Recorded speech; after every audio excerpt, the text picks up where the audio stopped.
नमस्कार मंडळी. आता पोलिसांना सुट्टी मिळणार आहे बरं का प्रेक्षकांनो, कारण आता जानकी छडा लावणारे दागिन्यांचा, कारण जानकीला होणारे साक्षात्कार, तिच्या समोर स्वतः नागदेवता उभे राहणार महाशिवरात्रीच्या दिवशी आणि जानकी जाणार रणदिवेच्या घरात त्या सापाच्या मागे मागे आणि तो साप जानकीला दागिन्यापर्यंत नेऊन पोहोचवणार. अरे बापरे, आता हा प्रोमो पाहिल्यावर मी हसू की रडू असं झालंय मला. घरोघरी मातीच्या चुली या मालिकेवरती एवढे मीम्स बनणार आहेत आता की विचारू नका प्रेक्षकांनो. तर घरोघरी मातीच्या चुली या मालिकेचा आजचा म्हणजेच 25 फेब्रुवारीचा भाग तुम्ही ऐकत आहात. अतिशय फनी वाटला मला आजचा भाग.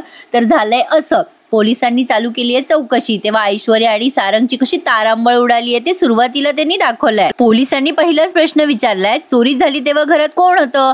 तेव्हा हा सौमित्र सांगतो, मी, माझी बायको, माझा भाऊ, त्याची बायको, गुलाबदादा, नाना, आम्ही एवढे जण होतो. वहिनी नव्हती घरात, ती नंतर आली आहे, तिनेच आम्हाला शुद्धीवर आणलं. मग आता पोलीस म्हणतात, तुम्ही सगळे बेशुद्ध पडला होतात का?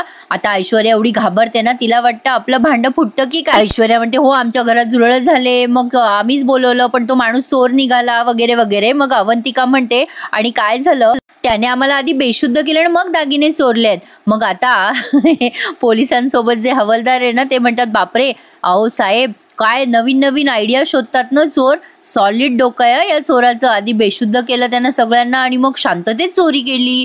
मग ते पोलीस त्यांच्याकडे रागाने बघतात.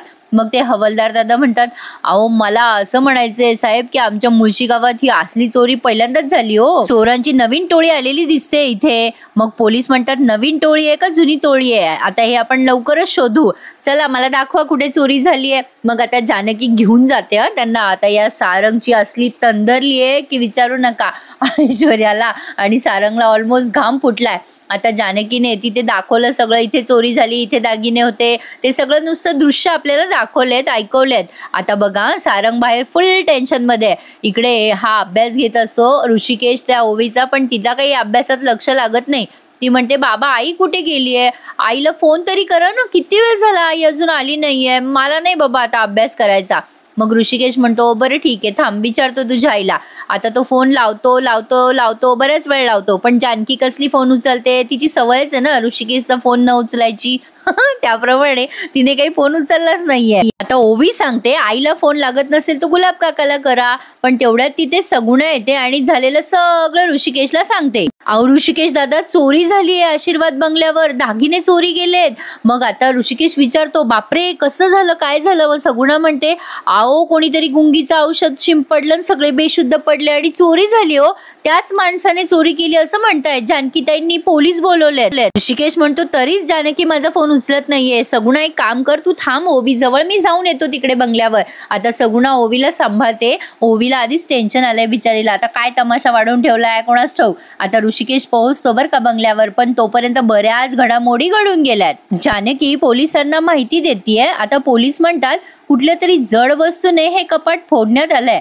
काहीतरी जड वस्तू एकतर बाहेरून आणली आहे, नाहीतर घरातलीच वापरली आहे. पण आमचं असं डाऊट आहे की कोणीतरी घरातलाच माणूस आहे ज्याने माहिती दिली आहे घरातली, त्यामुळे चोराला शक्य झालंय चोरी करणं. आता ऐश्वर्या म्हणते, का असं का वाटतंय सर तुम्हाला? मग ते पोलीस म्हणतात, आम्हाला असं वाटतंय की या घरात एवढ्या खोल्या आहेत, इतक्या खोल्यांमधनं दुसऱ्या कुठल्याच कपाटाला त्याने हात नाही लावला चोराने. नेमकं याच खोलीमध्ये दरोडा घातलाय जिथे दागिने होते. चोराला कसं काय कळलं की याच कपाटात पैसे? याचा अर्थ तर असाच होतो ना की घरातली कोणीतरी व्यक्ती त्याच्या सोबत आहे किंवा घरातल्याच कुठल्या व्यक्तीने हात साफ केला असावा. आता मात्र सगळे टेन्शन मध्ये. आता जानकी म्हणते, असं का वाटतंय तुम्हाला साहेब? ऐश्वर्या जानकीला बोलू देत नाही आणि म्हणते, रणदिवे आहोत आम्ही खूप सभ्य लोक आहोत, खानदानी लोक आहोत आम्ही, आणि आमच्या घरात असं कोणी कधी करणं शक्यच नाहीये. आणि तुम्ही काय जरा जास्ती फिल्म वगैरे बघता का साहेब? काय सांगताय म्हणे घरातल्यांनी चोरी केली वगैरे वगैरे. नाही, मुळात ना तुम्ही आम्हाला सांगा की आमच्या घरात चोर पकडायला आलायत तुम्ही की घरातल्यांना चोर ठरवायला आलायत. आता सारंग ऐश्वर्याच्या होला हो करतोच हे आपल्याला माहिती आहे. आता ते पोलीस म्हणतात, काय मॅडम, केस लवकर सोडवण्यापेक्षा ती केस बरोबर सोडवायची यावर भर असते आमचा. नाही म्हणजे शक्यता वर्तवली आहे मी इथे तुम्हाला, ती शक्यता किती खरी आहे हे आम्ही लवकर तुम्हाला शोधून दाखवूच. बाय द वे, तुम्ही कशाला टेन्शन घेताय मॅडम? मग आता सौमित्र म्हणतो, बरोबर बोलताय सर तुम्ही, शक्यता वर्तवता येते, असं होऊच शकतं. मग आता ते पोलीस मोठा प्रश्न विचारतात बरं का, महत्वाचा. नाही मला सांगा, पेस्ट कंट्रोलवाल्याला कोणी बोलवलं होतं? आता सारंगला फुटला घाम, तो रडायचाच बाकी आहे. मी बोलवलं होतं साहेब. मग ते पोलीस म्हणतात, अच्छा ठीक आहे, कुठून बोलवलं होतं, काय नंबर काय त्याचा, आणि कोण होता तो माणूस, कसा दिसत होता? आता बरेच प्रश्न समोर आलेत. आता प्रेक्षकांनो, तुम्ही जर रेग्युलर माझा रिव्ह्यू ऐकत असाल तर मी तुम्हाला सांगितलं होतं की नक्की ऐश्वर्याचा हा प्लॅन फसणार आहे, कारण हा प्लॅन इतका वीक आहे ना तिचा की विचारूच नका. आता सारंगला विचारतात, ते कोण होतं, ओळखीचा होता का तो पेस्ट कंट्रोलवाला वगैरे वगैरे. मग सारंग म्हणतो नाही.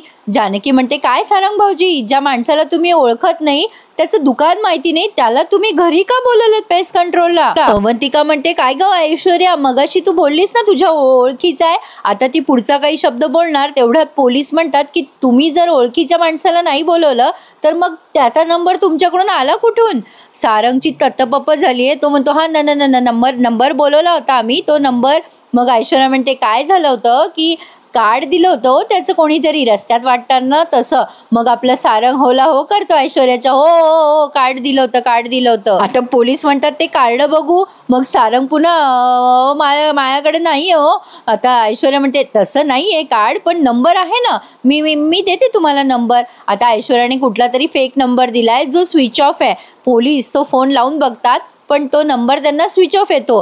आता ते पोलीस म्हणतात की हा नंबर चोराने स्विच ऑफ करून ठेवलाय. पोलीस म्हणतात की वाटलंच होतं मला, तुमच्यापैकी कोणी बघितलं का पेस्ट कंट्रोलवाल्याला, कोणी वर्णन करू शकेल का? मग अवंतिका म्हणते, हो असं एकदम थोडंसं हेल्दी होता, मी बघितलं ना त्याला. आता ऐश्वर्या कशी पांढरी पडली बघा.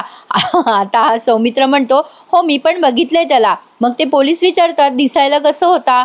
मग सौमित्र म्हणतो, चेहऱ्यावर मास्क होता त्याचा, पण असं साधारण एवढ्या उंचीचा असेल, आमच्या सारंगच्या उंची एवढा असावा. झालं, सौमित्राने सारंगचं नाव घेतल्यावर सारंग आणखीन घाबरतो आणि ऐश्वर्याकडे बघतो. आता ऐश्वर्या पण घाबरते, पण आता ऐश्वर्याला सारंगला एक्सपोज होऊ द्यायचं नाहीये. मग आता ते पोलीस खूप विचारतात की जाडजूड होता का तो चांगला? मग आता अवंतिका म्हणते, हो सारंग भाऊजी सारखेच जाड होते, म्हणजे सारंग भाऊजी सारखे हेल्दी होते. सारंग कसा करतोय बघा. आता ऐश्वर्या चिडते आणि म्हणते, ओ सौमित्र भाऊजी, तुमच्या बायकोचे डोळे तपासा जरा. नाही, खूप काम करते वाटतं तुमची बायको, नंबर वाढला असेल तिच्या चष्म्याचा. ए अवंतिका, काही काय सारखं काय हेल्दी बोलताय सारंगबद्दल तुम्ही? हे बघा इन्स्पेक्टर, तो ना सडपातळ होता, एकदम असं स्लिम होता, सारंगपेक्षा जास्ती उंची होती हो त्याची प्रॉपर. हे बघा, तुम्हाला खोटं वाटत असेल तर गुलाबला विचारा, त्याने पण पाहिलंय. काय रे गुलाब, बरोबर ना? आता गुलाब म्हणतो, हो बरोबर बोलताय ऐश्वर्या वहिनी. आता गुलाब जरा येडा आहे का, त्याने असं कशाला सांगितलं बरं? तो सारंगसारखाच म्हणजे दिसायला होता ना. पण गुलाब म्हणतो, ऐश्वर्या वहिनी बरोबर बोलताय, तो थोडा उंच होता आणि थोडासा बारीकच होता. मग आता सौमित्र म्हणतो, अरे गुलाब काय बोलतोयस, बरं आहेस ना? अरे सारंगसारखा होता तो, गुटगुटीत, काही पण काय सांगतोयस? आता ऐश्वर्या मुद्दाम म्हणते, नाही ओ इन्स्पेक्टर साहेब, मी सांगते ना, तो जानकीसारखा होता, सडपातळ बारीक होता तो, एकदम चोर. सौमित्र म्हणतो, ऐश्वर्या तुझे डोळे तपासले पाहिजे आता. ऐश्वर्या म्हणते, तुमची बायको पश्चिमेला पूर्व म्हणते, मग तुम्ही तुमच्या बायकोच्या होला हो देणारच. रोज असंच करता का हो तुम्ही दोघं नवरा बायको? मग ते पोलीस म्हणतात, एक मिनिट, काय चाललंय तुमचं? एक वेगळा बोलतोय. एक जण काहीतरी ठामपणे सांगा ना उत्तर. एकाच व्यक्तीची दोन उदाहरणं कशी काय देताय तुम्ही? जानकी म्हणते, साहेब कदाचित एक नाही किंवा दोन माणसं असू शकतात ना. कारण काय झालंय प्रेक्षकांनो, गुलाबने ऐश्वर्याला पाहिलंय आणि या सौमित्रने सारंगला पाहिलंय. आता बघूयात पुढे काय घडतंय. मग आता ते पोलीस म्हणतात, शक्यता तुमची बरोबर आहे, 2 माणसं असू शकतात. जानकीने असं सांगितल्यावर एक हवलदार मागून ते कपडे घेऊन येतो पेस्ट कंट्रोलवाल्याचे आणि म्हणतो, साहेब अहो हे कपडे सापडले मागे झाडाजवळ. आता सारंग आणि ऐश्वर्याची सिट्टी पिट्टी गुल झाली आहे, दोघं पांढरे फटक पडलेत. आता मात्र गुलाब म्हणतो, अहो सारंग दादा, त्या गुलाबाच्या झाडाजवळ काहीतरी होतं, मी तुम्हाला नाही का बोललो मगाशी बाहेर? मग सारंग म्हणतो, अरे हा हो. सारंगला काही सुधरेना. आता पोलीस म्हणतात, कुठले कपडे, काय पाहिलं तुम्ही? मग आता सारंग म्हणतो, अरे हा चुकलंच माझं, बघायला पाहिजे होतं ना आपण गुलाब. आता गुलाब म्हणतो, सारंग दादा अहो मला असं वाटतंय की तो चोर मगाशीच येऊन बसला असेल घरामध्ये. आता ऐश्वर्याला पाक असं टेन्शन आलंय, तिच्या चेहऱ्यावर दिसतंय बरं का. ऐश्वर्या 100% पकडली जाणार आहे. पण माझा असा अंदाज आहे कदाचित ऐश्वर्याच्या ऐवजी सारंग पकडला जाईल. प्रेक्षकांनो, तुमचा अंदाज मला कमेंट करून नक्की कळवा हं. आता सारंग म्हणतो, चूक झाली साहेब, मी दुर्लक्ष केलं. आता पोलीस म्हणतो, असे कसे तुम्ही गाफील राहिलात आणि घरामध्ये चोरी झाली ना तुमच्या, मला सांगाल का घरामध्ये काय काय चोरी झालंय, त्या दागिन्यांची नावं वगैरे. आता ते पोलीस असं विचारल्यानंतर अवंतिका म्हणते, सॉरी सर, आम्हाला इतके डिटेल्स नाही माहिती, पण माझे 2 डायमंडचे हार होते आणि आईनी दिलेला सोन्याचा हार, असे माझे 3 दागिने होते. मग ऐश्वर्या म्हणते, माझ्या दागिन्यांचं वर्णन पण मी करू शकते, नो प्रॉब्लेम, पण काय आहे ना, बाकीचं काही दागिन्यांचं मला माहिती नाही आहे, शेवटी आईंच्या कपाटाला आम्ही काही हात लावत नव्हतो. सौमित्र म्हणतो, माझ्या आईला या दागिन्यांच्या चोरीबद्दल सांगायचं नाही हो काही, आम्हाला ती खूप दुखावली जाईल. तुम्हाला एक रिक्वेस्ट करतोय मी की आमची जानकी वहिनी आहे ना, तिला सगळं माहिती आहे दागिन्यांबद्दल, म्हणजे तुम्ही तिलाच विचारा. आमच्या घराला तशी सावरणारी आणि प्रत्येक वेळेला आमच्या घरात हवं नको ते बघणारी आमची वहिनीच होती आणि या घरातली खडानखडा माहिती तुम्हाला आमची वहिनीच देऊ शकते. आता ते म्हणतात, अच्छा तुम्ही इथे राहता का मॅडम? आता ते पोलिसांनी जानकीला विचारलंय. मग सौमित्र म्हणतो, आधी राहायची वहिनी, पण आता नाही राहत. मग अवंतिका म्हणते, पण मनाने त्या इथेच असतात बरं का. आता त्या पोलिसांना कळलंय काहीतरी भानगड आहे. मग ते म्हणतात की ठीक आहे, हरकत नाही आहे, पण मग मला काही सांगाल का तुम्ही माहिती, म्हणजे सगळ्या दागिन्यांची नोंद सांगा. मग आता जानकीने एवढे दागिने सांगितलेत की तुम्हाला काय सांगू. जानकी म्हणते की माझ्या आई आहेत ना, म्हणजे माझ्या सासूबाई, त्यांच्या सासूबाईंनी त्यांना त्यांच्या लग्नामध्ये एक लखवा दिला होता, तो खानदानी होता, त्यांच्या सासूने त्यांना दिला होता. जुन्या पद्धतीची भरवी चिंचपेटी होती आणि आईंच्या आजे सासूबाईंनी त्यांना मोहनमाळ दिली होती. आता आईंच्या स्वतःच्या लग्नामध्ये सुद्धा 2 चंद्रहार होते, एक ठुशी होती, एक मंगळसूत्र होतं, 2 पाटल्या, बांगड्या आणि तोडे सुद्धा होते, कानातले होते, डायमंडचा हार होता आणि शिवाय एक राणीहार सुद्धा होता, 2 मंगळसूत्र होते, त्यात कोल्हापुरी साज पण होता, 6 बांगड्या होत्या, 2 तोडे होते, शिवाय माझं सुद्धा 2 तोडे, 2 बांगड्या, 2 मंगळसूत्र, 2 डायमंडचे नेकलेस आणि 2 सेट आणखीन दुसऱ्या हाराचे होते. आईंचे बाजूबंद होते आणि माझे सुद्धा बाजूबंद होते आणि नानांनी तिन्ही सुनांना दिलेला खानदानी हार सुद्धा होता. सौमित्र म्हणतो, बापरे वहिनी, आपल्या घरात एवढे दागिने होते? जानकी म्हणते, हो सौमित्र भाऊजी, हे नुसते दागिने नव्हते हं, आपल्यासाठी 4 पिढ्यांचा ठेवा होता. बापरे, बोलते गर्भ श्रीमंत आहेत प्रेक्षकांनो. आता जानकी म्हणते की हो, आपला खानदानी सगळेच दागिने होते त्यात. मग पोलीस म्हणतात, अच्छा, व्यवहारी भाषेत बोलायला गेलं तर 70-80 लाखाचं सोनं आहे, फार मोठी चोरी आहे बाबा. आता तर त्या चोराला शोधावंच लागणार आहे. पोलिसांनी आता ठाम निर्धार केलाय की शोधूनच राहणार ते पोलिसांना. तेवढ्यात दुसरे हवालदार येतात आणि म्हणतात, साहेब बाहेर शिडी आहे, एक भिंतीला टेकून उभी केली आहे. आता मात्र सारंग घाबरतो आणि म्हणतो, शिडी? नाही नाही नाही नाही, अहो साहेब, ती शिडी आहे ना आमची घरची आहे हो. हो की नाही गुलाब, सांग ना. अरे अहो, म्हणजे काय आहे ना साहेब, आम्हाला याय जायला वापरायला म्हणजे कधी लागते ना शिडी. काय रे दादा? सारंग हे बोलताना किती घाबरतोय बघा. आता ते हवालदार म्हणतात, साहेब शिडी तर भिंतीला लागलेली होती, म्हणजे त्या चोराने दुसरी कुठून आतमध्ये याचा प्रवेश केला असेल तर. ऐश्वर्या कशी घाबरते बघा. आता जानकी म्हणते, हो 2 माणसं असू शकतात. 2 माणसं असतील तर एक पेस्ट कंट्रोल करायच्या बहाण्याने आत आला असेल आणि दुसरा दागिन्यांची चोरी करायला खोलीत गेला असेल, म्हणजे कदाचित तो शिडीने वर जाऊन बेडरूम मधून आत आला असेल तर आणि लपून बसला असेल तर. मग पोलीस म्हणतात, अगदी करेक्ट बोलताय तुम्ही मॅडम. ऐश्वर्या म्हणते, काय चाललंय तुमचं, काय आहे हे? हो इन्स्पेक्टर साहेब, हिला ना तुमच्या खात्यातलं एखादं पद देऊन टाका, तसंही हिला पोलीसगिरी करायची सवयच आहे. ही आपली मगासपासून काहीतरी अंदाज बांधते आणि तुम्ही करेक्टे करताय, त्यावर काय चाललंय? कशाला तर्क लावताय? तर्क लावत बसण्यापेक्षा चोर कुठे गेलाय, काय गेलाय ते तपासा ना. आपल्या इथे गप्पा चालू आहेत, तोपर्यंत चोर पळून गेला असेल. मग ते साहेब म्हणजे पोलीस म्हणतात, ओ मॅडम, आम्हाला शिकवू नका, 13 वर्षापासून ड्युटी करतोय मी, बरोबर काय आहे आणि चुकीचं काय आहे ना तुमच्यापेक्षा जास्ती कळतं आम्हाला. इथे येण्याच्या आधी आम्ही तुम्हाला तशा सूचना सुद्धा दिल्या होत्या. असो, आमचं तपास कार्य सुरूच आहे, त्यामुळे आम्ही आता इथे चक्रा मारणारच आहोत. मग आता सारंग म्हणतो, साहेब अहो आता मग आता ते पोलीस म्हणतात, आम्ही ना आता इथे आमचे 2-3 हवालदार ठेवू. मग सारंग म्हणतो, कशाला साहेब? मग ते म्हणतात की काय आहे ना, बऱ्याच वेळेला चोर चोरी करायच्या जागी पुन्हा येतो, तपास कार्य कुठपर्यंत चालू आहे ते बघायला. त्यामुळे आम्हाला आमचे हवालदार इथे ठेवावेच लागतील. बरं शेवटचं सांगा, तुमच्या घरात CCTV आहे का? सारंग म्हणतो हो आहे ना, पण तो बंद पडलाय 3 दिवसापूर्वी. पोलीस म्हणतो असं कसं खराब झाला, आणि खराब झाला तर दुरुस्त करून घ्यायचा ना. 3 दिवसा अगोदर खराब झाला म्हणजे तुम्हाला सगळ्यांना हे माहित होतं. सारंग म्हणतो साहेब माहित होतं, पण चोरी होईल असं थोडीच माहित होतं आम्हाला.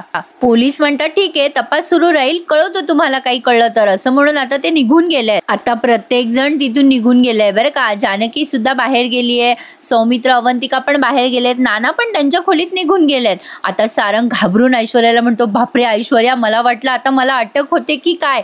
ऐश्वर्या म्हणते सारंग मोठ्याने बोलू नका, शांत बसा.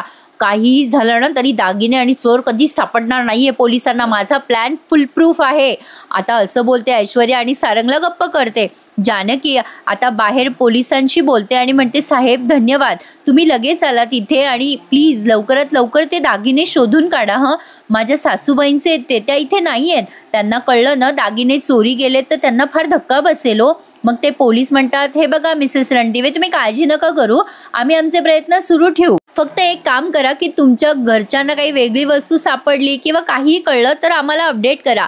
तसं मी म्हणजे सगळं वायरलेसवर सांगून ठेवतो, म्हणजे चोराला पकडायला आपल्याला मदत होईल. चला येतो, असं म्हणून ते निघून जातात. आता ऋषिकेश येतोय पोलीस गेल्यानंतर आणि म्हणतो जानकी अगो काय झालंय. बापरे प्रेक्षकांनो, केवढा मोठा एपिसोड दाखवता तो. एखादा लाईक करायला विसरू नका प्रेक्षकांनो, आणि प्लीज आपल्या चॅनलही सबस्क्राईब करा. घरोघरी मातीच्या चुली या मालिकेचा डेली रिव्ह्यू ऐकण्यासाठी. मग आता ऋषिकेश विचारतो काय ग जानकी, अगं हे काय झालं, सगुणाने सांगितलं मला. मग जानकी म्हणते बघा ना ऋषिकेश, कुठल्या दुःखाचं सावट पसरलं. आधी हे असं झालं आणि आता दागिने चोरी गेलेत. आईंना नाही माहिती हो याच्यातलं काही. अहो त्यांना कळलं तर त्यांना किती वाईट वाटेल. काही करून ते दागिने सापडायला हवेत. ऋषिकेश ती रडायला लागते. तेव्हा ऋषिकेश म्हणतो शांत हो, मला आधी सांग घरचे सगळे ठीक आहेत ना, आणि पोलीस तपास करतायत त्यामुळे तू काळजी नको करू, दागिने सापडतील. आता जानकी म्हणते हो घरात सगळे ठीक आहेत ऋषिकेश, आईंना नाही माहिती आहे यातलं काही. आता ऋषिकेश म्हणतोय बघ सगळं ठीक होईल, तू आता चल बरं घरी आधी. आता जानकी जाताना सौमित्र आणि अवंतिकाला म्हणते काळजी घ्या, आणि आता तिथून निघून जातात हे दोघे जण ऋषिकेश आणि जानकी. आता मात्र ऐश्वर्या आणि सारंगची चांगलीच तंदरली आहे. सारंग आता ऐश्वर्याला विचारतोय की तुम्ही माझ्या तोंडावर का धूर मारलात, मला आधी का नाही सांगितलं ऐश्वर्या. अहो मला किती त्रास झाला, घुसमटलो ना मी. ऐश्वर्या म्हणते मी काय करणार, माझ्याकडे ना आता दुसरा कुठला प्लॅन नव्हता, मला हे सगळं करावं लागलं. अहो तुम्हाला कळतं का सारंग, ऐकलं नाही का तुम्ही. अहो तुमचा भाऊ कसा डिस्क्रिप्शन देत होता चोराचं. तुमचा भाऊ काय म्हणाला, सारंगसारखी उंची होती, सारंगसारखी बॉडी होती. अहो सारंग बरं झालं मी गेले तिथे, तुमच्या भावाने सांगून टाकलं असतं की चोर अगदी सारंगसारखाच दिसायला होता, मग काय केलं असतं तुम्ही. सारंग म्हणतो बाप रे, मग मला जेलचे कपडे घालावे लागले असते ऐश्वर्या. ऐश्वर्या म्हणते हो म्हणूनच मी पेस्ट कंट्रोलचे कपडे घातले ना सारंग, आणि कन्फ्युजन झालं नाही. हे बघा गुलाबने काय साक्ष दिली आणि त्या अवंतिकाने वेगळी साक्ष दिली, कळली का तुम्हाला साक्ष काय झाली तिथे, फरक कळला का. सारंग म्हणतो पण बरं झालं ऐश्वर्या तुम्ही हे सगळं सांभाळून घेतलं, पण कमी वेळामध्ये सोनं कुठे लपवलं तुम्ही. ऐश्वर्या म्हणते कुंडीमध्ये लपवले, कुंडी. आता सारंग म्हणतो कुंडीमध्ये कशाला. अहो ऐश्वर्या शंका नाही येणार का कोणाला. ऐश्वर्या म्हणते काही कोणाला शंका येणार नाहीये, मी बरोबर लपवून ठेवलंय. सारंग म्हणते काय लपवून ठेवलंय. अहो तो गुलाब सकाळी सकाळी जातो झाडांना पाणी द्यायला, अहो त्याला कुंडी दिसली, दागिने दिसले तर संपलं सगळं. ऐश्वर्या म्हणते सारंग किती बडबड करता हो तुम्ही, काही दिसणार नाही त्या गुलाबला दागिने. हे बघा बोलू द्या ना मला काही, चुप बसा ना तुम्ही. हीच बोलते त्यालाच म्हणते चुप बसा. पुढे म्हणते कशी, हे बघा सारंग मी ज्या कुंडीमध्ये दागिने लपवले ना ते कसे पुढे न्यायचे, कुठे लपवायचे त्याचं टेन्शन तुम्ही नका घेऊ. मग सारंग म्हणतो पण ते तुम्ही कसं करणार आहात ऐश्वर्या. ऐश्वर्या म्हणते हे बघा सांगते तुम्हाला ऐका. हे बघा सौमित्र आणि अवंतिका या सगळ्यांशी बाहेर चर्चा करत बसू नका, दोघंही वकील आहेत, ते तुम्हाला खोदून विचारतील, आणि तुमचं तोंड बंद करा, काही बोलू नका. सारंग म्हणतो मी कुठेच बोलणार नाही काही. पण ऐश्वर्या अहो पण जानकी वहिनीचं काय करायचं, तिला कळलं तर. आता ऐश्वर्या म्हणते तिला काही कळणार नाहीये, मी फक्त ते दागिने माझ्या डॅडाच्या घरी नेऊन टाकणार आहे, म्हणजे ती कुंडी आहे ना अख्खीच्या अख्खी माझ्या डॅडाच्या घरी नेऊन टाकते, म्हणजे कोणाला काही शंका येणार नाही. आणि आता राहिला प्रश्न या जानकीचा. मला खरं तर तिचंच टेन्शन आलंय, कारण ती फार बडबड करते ना, तिच्या आगाऊपणामुळे आपण दोघं जण अडकू शकतो. हे बघा सारंग, मी तर असं असं मॅनेज करते पोलिसांना, म्हणजे मी सगळं करू शकते. या पोलिसांना काय कसंही मॅनेज करेल मी, पण त्या जानकीचं खरंच टेन्शन आलंय मला, तिचं काहीतरी करायला पाहिजे. आता सारंग आणि ऐश्वर्या विचार करताय की काय करायचं जानकीचं आता. पण आता मला नाही वाटत त्यांना काही करता येईल, कारण साक्षात नागदेवता आलेत बाबा जानकीला मदत करायला. आता पुढचा सीन हा शेवटचा आहे बरं का आजचा. या मालिकेचा सगळ्यात शेवटचा सीन पाहताय तुम्ही. आता जानकी असते टेन्शनमध्ये, दागिने कुठे गेले, तिला त्या दागिन्यांची आठवण येत असते. मग तो ऋषिकेश जागा होतो आणि म्हणतो काय झालं जानकी, का टेन्शन घेते, झोप. मग आता जानकी म्हणते ऋषिकेश अहो आपले दागिने चोरी गेले, तो कशी झोप लागेल मला. मग ऋषिकेश म्हणतो अगं जानकी आपले नव्हते ते दागिने, अगं चोरी झाली ती रणदिवेच्या घरात झाली, आपला काय संबंध आहे. मग जानकी म्हणते असं का बोलता हो ऋषिकेश, आपलं घर आहे ना ते, आणि अशा प्रसंगात असं का बोलताय तुम्ही, त्या दागिन्यामध्ये माझे पण दागिने होते. आता ऋषिकेश म्हणतो हो होते, घरातून हाकलताना तुझ्याकडनं हिसकावून घेतलेले ऐश्वर्याने, हो ना. आता जानकी म्हणते कशाला कडू आठवणी काढतायत अहो, त्या दागिन्यांसोबत माझ्या भावना होत्या हो. मग ऋषिकेश म्हणतो अगं तुझ्या भावना मातीमोल केल्यात त्या रणदिवेने, काय किंमत आहे ग त्या दागिन्यांना. जानकी आता खूप मोठं लेक्चर देते ऋषिकेशला आणि म्हणते प्रेमाची किंमत पैशात करू नका, त्या दागिना म्हणजे आमची भावनिक गुंतवणूक आहे, म्हणजे पैशाची गुंतवणूक आहेच आम्हा बायकांसाठी, पण इमोशनल अशी गुंतवणूक जास्ती आहे. अहो आईंचे माझे सगळे दागिने होते हो, त्यात आईंच्या माहेरून आलेले दागिने होते, आईंच्या सासू सासऱ्यांनी दिलेले दागिने, नानांनी आईसाठी केलेले दागिने, आणि पार्वती आईंचे पण दागिने होते ना ऋषिकेश. त्यांच्या आशीर्वादाची आणि त्यांच्या प्रेमाची किंमत कराल का तुम्ही. माझं म्हणाल तर माझ्या माहेरी असं कोणीच नव्हतं जे मला सोन्याने मढवून सासरी पाठवेल. माझ्या अंगावर सगळ्यात पहिला दागिना माझ्या सासरच्यांनीच घातला ना. अहो 4 पदरी तन्मणी तुम्ही दिलात मला, माझ्या नवऱ्याने केलेलं 4 पदरी मंगळसूत्र, ते तन्मणी, त्याची किंमत कराल का ऋषिकेश. अहो लग्न झाल्यावर जेव्हा पहिल्यांदा मी स्वयंपाकघरात गेले, नानांनी शाबासकी दिली मला आणि सोन्याची चैन दिली होती. लग्नानंतरच्या पहिल्या भाऊबीजेला सौमित्र भाऊजींनी माझ्यासाठी किती छान दागिना आणला. माझ्यासाठी म्हणजे माझ्या माहेरचं कोणी नव्हतं म्हणून सौमित्र भाऊजींनी मला सोन्याचा हार दिला होता. त्या मायेची किंमत काय असेल ऋषिकेश, कराल त्याची किंमत. अहो तुम्ही माझ्यासाठी एकदा पैंजण आणलं होतं, आठवतं ना तुम्हाला.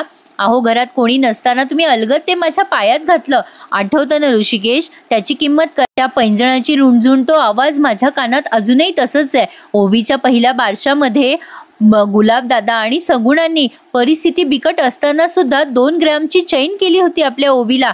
अहो त्याची किंमत आपण कशी करणार आहोत ऋषिकेश. छान बोलली ही खूप जानकी. मग पुढे ती म्हणते ऋषिकेश अहो ते फक्त दागिने नाही आहेत, त्या प्रत्येक दागिन्यामध्ये एक आठवणी आहेत, त्या दागिन्यांमध्ये भावना आहेत, प्रेम आहेत, आणि त्या दागिन्यांना असं तोडलं जाताना तर मी नाही अशा हातावर हात ठेवू शकत. माझ्या सासूचे दागिने आहेत अहो, सोनं खरेदी नाही करत हो आम्ही दागिने, फक्त ते दागिने आम्ही बनवतो, ते दागिने आम्ही वाढवतो, सण समारंभ या सगळ्यामध्ये ते घालून आम्ही मिरवतो. वेळप्रसंगी आपल्या संसारासाठी तो दागिना आम्ही मोडतो सुद्धा. आणि ऋषिकेश एखाद्या वेळेला तो दागिना हरवला ना तर आम्हाला खूप रडू येतो. ते नुसते दागिने नाहीयेत, तुम्ही त्या दागिन्यांची किंमत मोजायला जाऊ नका ऋषिकेश. माझ्यासाठी, आईंसाठी आणि प्रत्येक स्त्रीसाठी ते दागिने खूप बहुमोल आहेत. काहीही करून ते दागिने मिळवावेच लागतील ऋषिकेश. आईंना बीपीचा त्रास आहे ऋषिकेश, आई घरी यायच्या आत दागिने सापडायलाच हवे, आईंना खूप त्रास होईल त्यांना जर कळलं तर. ऋषिकेश करा काहीतरी. ऋषिकेश ते दागिने शोधून काढा हो. माझं ना एक पॉझिटिव्ह विचार आहे, म्हणजे आपण जसा विचार केला ना तर तसंच आपल्याला घडत जातं, म्हणजे आपलं मन आपल्याला त्या गोष्टीकडे खेचतं. ही शक्ती आपल्यामध्ये ऋषिकेश. अहो ही शक्ती आहे ना, त्यासमोर आपण झुकतो. म्हणजे ही आता दैवी शक्तीबद्दल बोलतीये आणि देवाला प्रार्थना करते की देवी आई काहीतरी कर आणि ते दागिने आम्हाला परत मिळवून दे. आणि आता ऋषिकेश सुद्धा देवाजवळ प्रार्थना करतोय की खरंच ते दागिने परत मिळालेच पाहिजे. ऋषिकेशला त्या दागिन्यांची किंमत कळाली आहे. जानकीने एवढं सुंदर सांगितल्यावर का नाही कळणार म्हणा. तर प्रेक्षकांनो, या जानकीच्या प्रार्थनेवर हा भाग त्यांनी संपवलाय आणि आता आपण पुढच्या भागात बघणार आहोत की शिवरात्रीच्या दिवशी ही जानकी महादेवाची पूजा करत असताना तिला भला मोठा साप दिसतो. त्या म्हणजे महादेवाच्या पिंडीवर आता हा साप आहे ना, तो कृत्रिम दाखवलाय बरं का. म्हणजे आता ते पुढे सांगतीलच त्याबद्दल. तर जानकी त्या सापाचा पाठलाग करते आणि तो साप जानकीला त्या कुंडीजवळ पोहोचवतो. तर आता बघूयात जानकी ते दागिने सगळ्यांसमोर कशी एक्सपोज करते. काही म्हणा, थोडंसं जरा अति वाटलं असं नाही वाटत आहे का? बरं, बघूयात आता पुढे काय काय घडतंय. चला तर मग चॅनलला सबस्क्राईब करा. भेटूयात उद्या याच वेळेत. आणि हो, जाता जाता लाईक करायला विसरू नका आणि आजचा भाग कसा वाटला ते कमेंट करून आठवणीने सांगा मला. तुमच्या कमेंट्सची मी वाट बघेल. भेटूयात उद्या. धन्यवाद.